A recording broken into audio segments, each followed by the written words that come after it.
मध्य प्रदेश विधानसभा चुनाव को लेकर भारतीय जनता पार्टी अब तक कुल 230 सीटों में से 78 सीटों पर उम्मीदवारों का ऐलान कर चुकी है। बीजेपी उम्मीदवारों की दूसरी लिस्ट में शामिल नामों को लेकर पूरे राज्य में चर्चा शुरू हो गई है। दरअसल बीजेपी ने 3 केंद्रीय मंत्रियों के अलावा 4 सांसदों को भी चुनाव मैदान में उतारा है। इन 3 केंद्रीय मंत्रियों में नरेंद्र सिंह तोमर, प्रहलाद सिंह पटेल और फग्गन सिंह कुलस्ते शामिल हैं।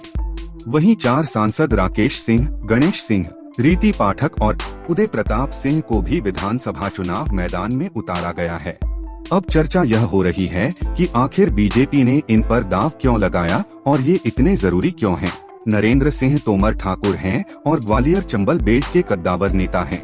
केंद्र में कृषि मंत्री के साथ ही बीजेपी में इनको मध्य प्रदेश चुनाव प्रबंधन समिति का संयोजक भी बनाया है।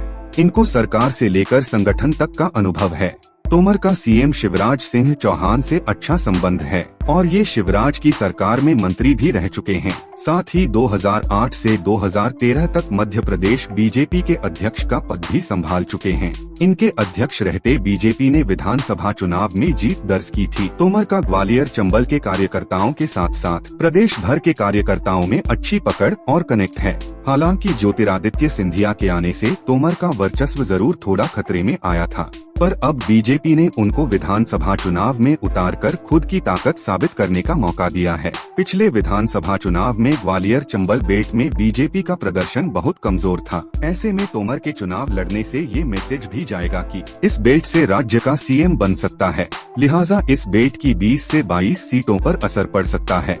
प्रहलाद सिंह पटेल ओबीसी हैं। बीजेपी ने इनके भाई जालम सिंह का टिकट काटकर उसी सीट से इनको चुनाव मैदान में उतारा है।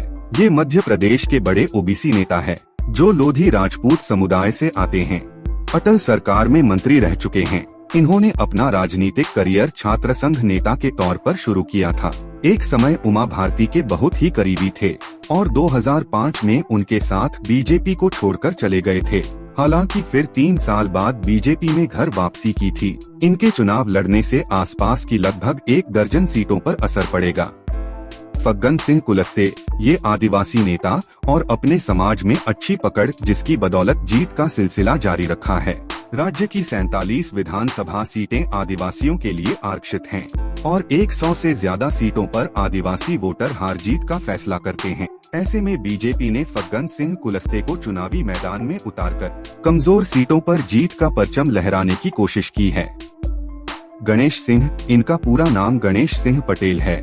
ये सतना से लगातार चौथी बार के सांसद हैं। ये ओबीसी समाज से आते हैं।